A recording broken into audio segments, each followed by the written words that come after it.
Hello, I'm Dr. Bernard Starr, your host for another edition of Active Aging, programs that highlight what vital, vibrant older people are doing to stay involved in all aspects of life. Their stories challenge the myths and show that once you pass a certain age, there's a second and even a third act in life. Music is the soundtrack of our lives. Most of us access our personal movie score via iPads, iPhones, or some other MP3 player. Not Rita Harriet Rappaport Greenstein. For Rita, music is her life, and it's live surround sound. Music was the main trunk of my tree, so to speak. I started being in music when I was 3, 4, 5 years old because of my parents. My mother would know what kind of a day I had because after I put my books down and took off my coat, I would sit down at the piano. And depending on how I played, she would know whether I had a good day or a bad day. The live music is courtesy of the Jupiter Chamber Music Group. How these professional musicians turned up in Rita Greenstein's living room, we'll get to in a little bit. It's just one of the ways this 83-year-old keeps herself involved with music and the arts. This place is so alive with music that you cannot possibly partake of everything, even in one day, of what happens in one day. As a young mother, Rita's story was like thousands of others. Married, with small children, the family moved out of New York City and headed to the suburbs of Long Island. I was married in 1948, and I had my first child in 1952. I was a graduate of NYU to be a music teacher in the public school system. And after I had my first child, I graduated, of course, and I went to take the test, the certification test in New York City, but I was pregnant. So I didn't want to take the physical. I didn't know what the physical meant, so they said, okay, we'll delay it 2 years. And 2 years later, I already had my second child, and I was on my way to having my third child. By then, we had moved out to Long Island. I was busy at the time. I was singing in New York, so I was going into New York constantly. I was busy with my temple. I ended up being president of my temple, my sisterhood. I was busy with the Girl Scouts because my children were Girl Scouts. I was all over the place. Even my husband, God bless him, he supported everything. And my friends used to say, Rita, did you ever watch his face when you're doing your thing? I said, why would I watch him? Watch him. He absolutely glows with what you do. Her husband's death presented Rita with a choice: stay in the suburbs or move back to the city. I was still busy with everything. We had always gone into New York to the theater, to the opera, the ballet. We had series subscriptions, and it was wonderful. And then when he died, I kept on going, and the girls said, Mom, you've got a house. You have to worry about snow in the winter, the roof, the electricity, one thing after another. You don't belong there. You should be in New York. You're there all the time anyway. Long Island was very easygoing, slow-moving, gentle, comfortable. New York is alive. New York crackles with excitement. New York is fun to be in. The only way I can describe it is like going to a restaurant, to a smorgasbord restaurant that's got 1,000 miles of food, and you can take whatever you want, and you can go back and take more, or you can reject, and that's what I've been doing. And I love it. Rita embraced her new urban life. She made the decision to donate her time to some of the city's most compelling and interesting cultural institutions. One is a small museum within walking distance, the Mount Vernon Hotel Museum on East 61st Street. My shtick is, I tell them, you see the door you walk through, it's a magic door. On one side of the door, it's today. On this side of the door, it's a long time ago. It's so long ago, they didn't even have electricity. They didn't have television,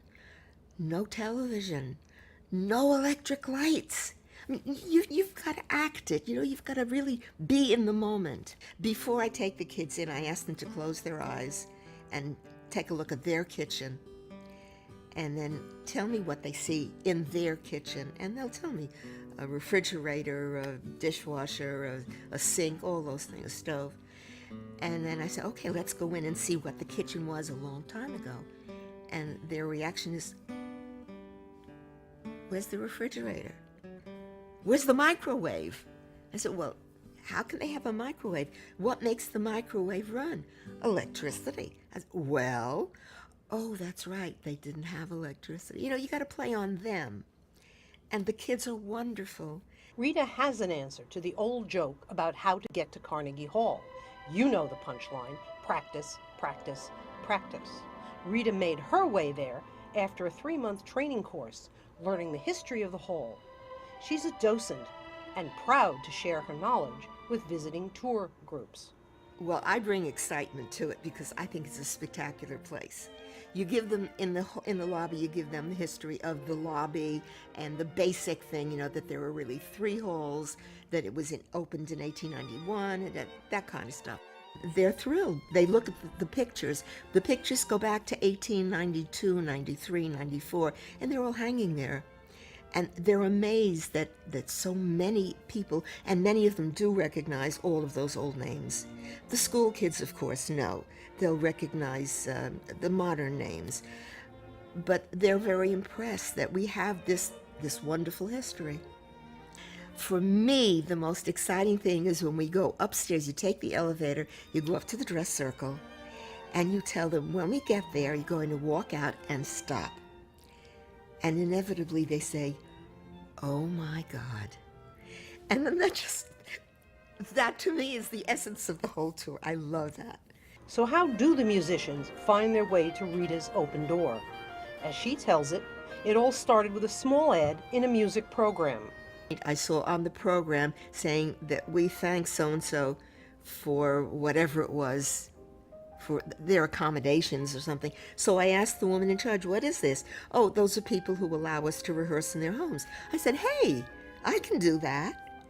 So I said, come. And they've been coming. Crescendo here. The music is worthwhile. It's worthwhile hearing more than once.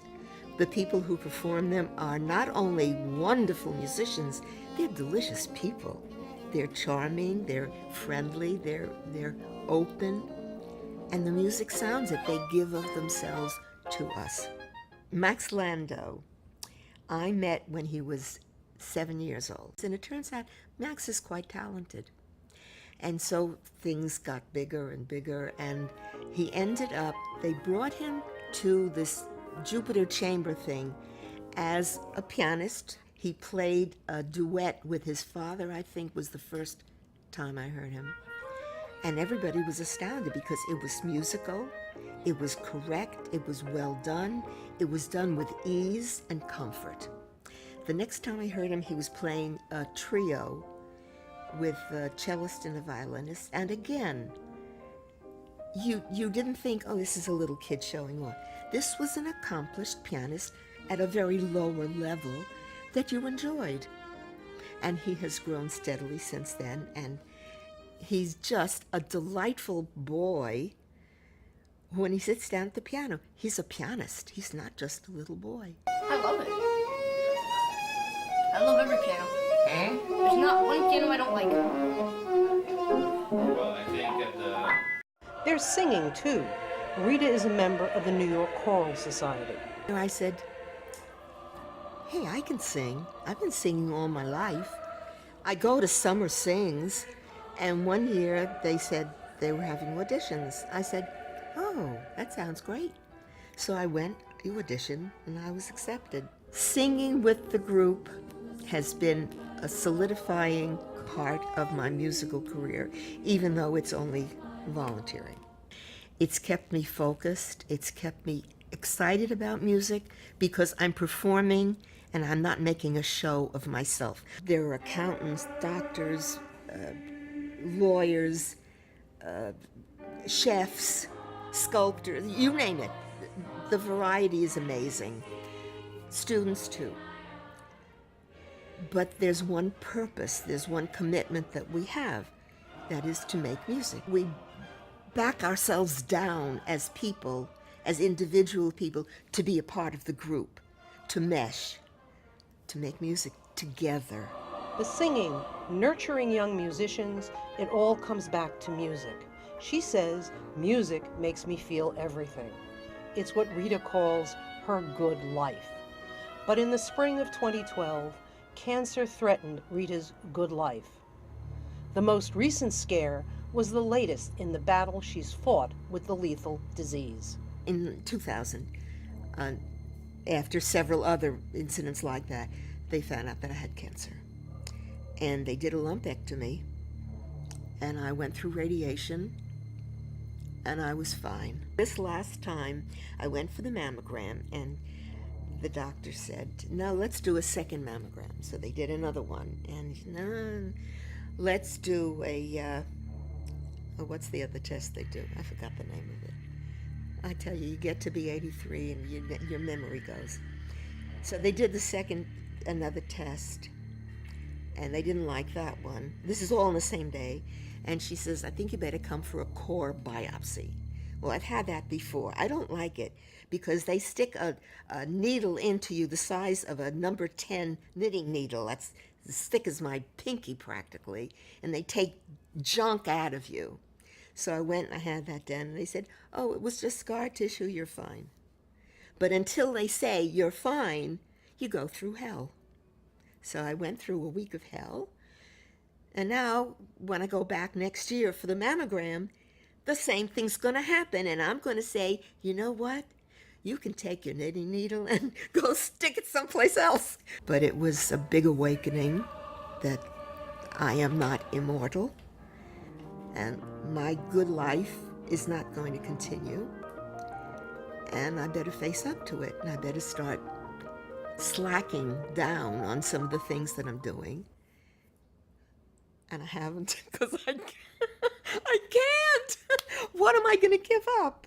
At the top of Rita's list of what not to give up will be, for her family, the social event of 2012. Her much-loved granddaughter, Lauren, will be getting married, and Rita just can't wait to show off the dress she'll be wearing to the ceremony. My daughter was in California visiting her two sisters, and they went to a store and saw the perfect dress. And they bought it. They knew my size, everything wonderful. They brought it home. It's a gorgeous dress. I tried it on. It was the wrong size. Myra, that's my New York daughter, she said, Mom, they're showing the same thing in Lord & Taylor's. So I went to Lord & Taylor's, and they didn't have the color that they had originally bought, but they had this gorgeous cornflower blue dress.